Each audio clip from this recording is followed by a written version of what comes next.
I bet that if you've been trying to get pregnant for a while, then you've probably started to look at tracking your ovulation. You've probably downloaded an app and added all of your cycle data. You're dip testing your pee every day with an ovulation stick, and maybe you've even started to look at tracking your temperature. But if you're still not pregnant, it is more than likely that your stress levels and anxiety has started to climb. If this sounds like you, please don't worry, you are not alone. Most of the women I see in my clinic are in exactly the same position as you. They're not doing things wrong, they're just missing a few crucial pieces, and this video is here to help you get things right. I'm Gabby. I'm a traditional Chinese fertility acupuncturist and the founder of the Fertility Formula.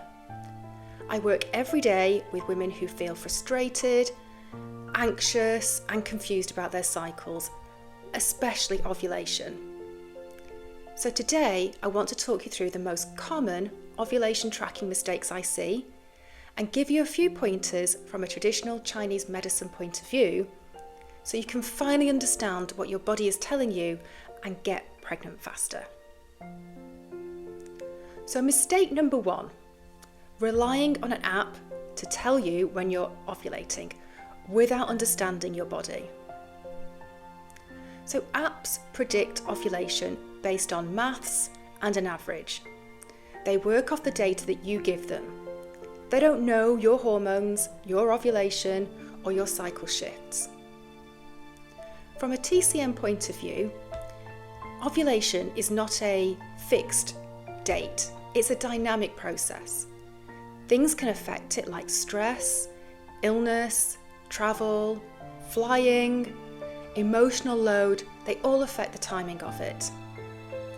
In Chinese medicine, we don't expect ovulation to behave like a calendar. We look at signs, symptoms, and rhythm. So we can use apps as a guide, but not as the final word. We've got to understand what's happening in our bodies, such as mucus changes, temperature, how we're feeling. Mistake number 2, misunderstanding ovulation tests. One of the first things that people usually do when they're trying to understand their ovulation is go and get the ovulation sticks. And these track a hormone change, your LH surge, which happens just before you ovulate. Usually 12, sometimes up to 36 hours. It gives you kind of a guide, is it going to happen? But it does not guarantee that it does happen. So in my clinic, we would look at an LH surge a bit like a green light. It's indicating that you may ovulate. But I'm really concerned about what happens after that. What happens in that implantation phase? So a lot of time the ovulation sticks give you a false sense that things are happening, but we're not looking at the full picture. And also, if we don't get a perfect test result on the sticks, the face isn't flashing, the face isn't smiling, it causes a lot of stress. You just got to remember your body is not a machine. In fact, in my clinic, the only time I see ovulation sticks as being helpful is if somebody has a perfect cycle. They have 28 days and they ovulate on day 14, we pick it up on the sticks, great. Well, if that's your cycle, you don't need to ovulate, you don't need to pee on a stick every month to tell you that you're ovulating. We know that it's happening. So save your money, don't bother with them. So what I prefer is to look at the entire cycle itself. When is ovulation happening? How long do we have after that time? And then we time intercourse across that fertile window. And in most cases, that's the middle 2 weeks of your cycle. Have sex every other day, those middle 2 weeks, and in most cases, you're going to catch your ovulation. So mistake number 3 is totally ignoring or not even being aware of cervical mucus. So we know that cervical mucus is essential for the sperm to survive.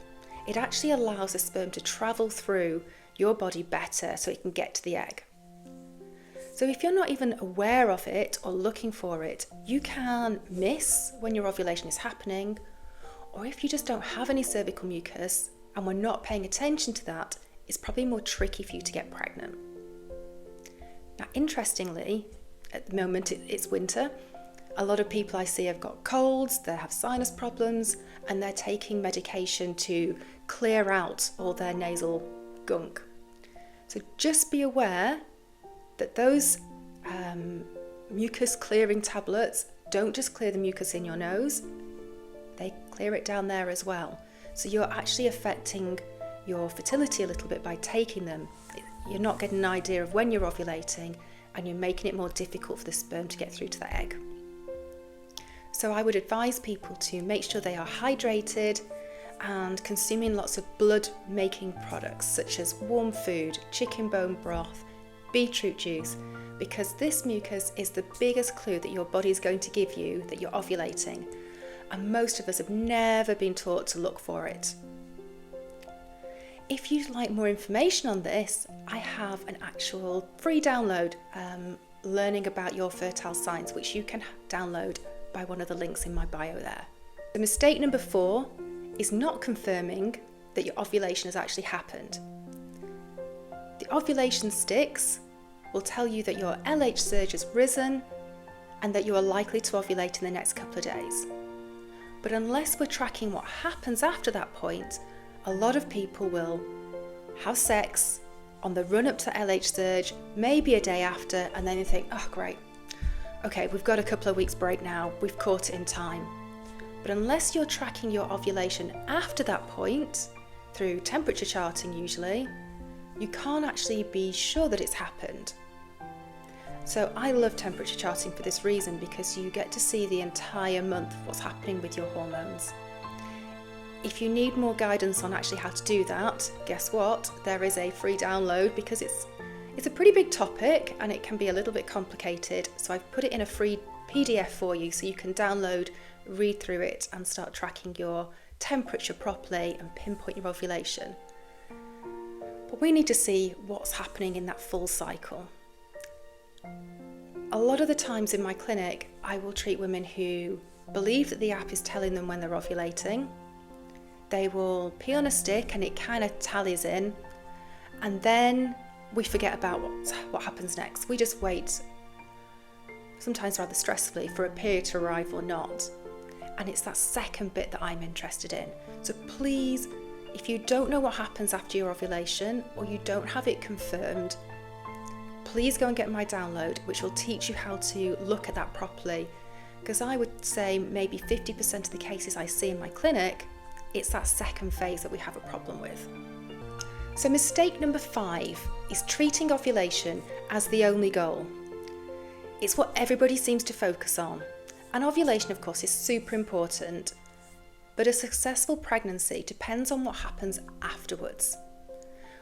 Obviously, we need to know when ovulation is happening accurately, which you can use temperature charting. Ovulation sticks are not my favourite. And using your changes in your mucus to kind of pinpoint that.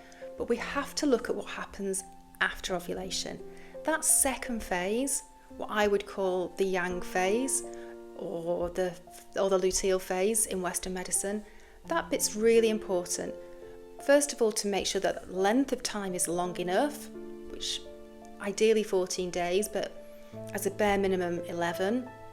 And we need to make sure that all the things you've been doing at the first half of your cycle, making sure the uterus lining is thick enough, is then sustained in the second half. And looking after that second half of your cycle is super, super important. So in Chinese medicine, we're not just focused on creating ovulation, we are totally focused on balancing that first and second half of the cycle, the yin phase and the yang phase, so they both work properly and in balance to create the conditions where ovulation happens and then implantation can happen naturally. So maybe some of these common mistakes sound familiar.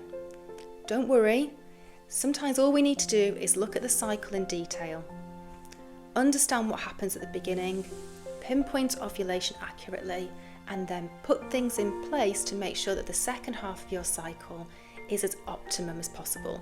It's about balancing the yin and the yang. And of course, it isn't simple.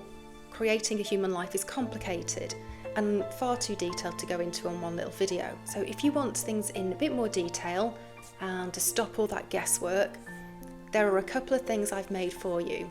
One is my ovulation workbook, which you can download. There's a link just in the YouTube bio there, which will show you how to measure and monitor your ovulation properly with temperature charting. And then, because it's a topic all by itself, there's another guide about fertile signs, which is how to understand your fertile mucus a little bit better. So hopefully both these tools will give you a calm, clear way of understanding your cycle, and then you can time sex properly and accurately and get yourself pregnant faster. I hope this has been useful. Please subscribe, because I'm always putting new videos on here about how you can get yourself in a better place to receive a pregnancy and hold on to that. And don't forget to like and share it with other people that you think might be struggling as well.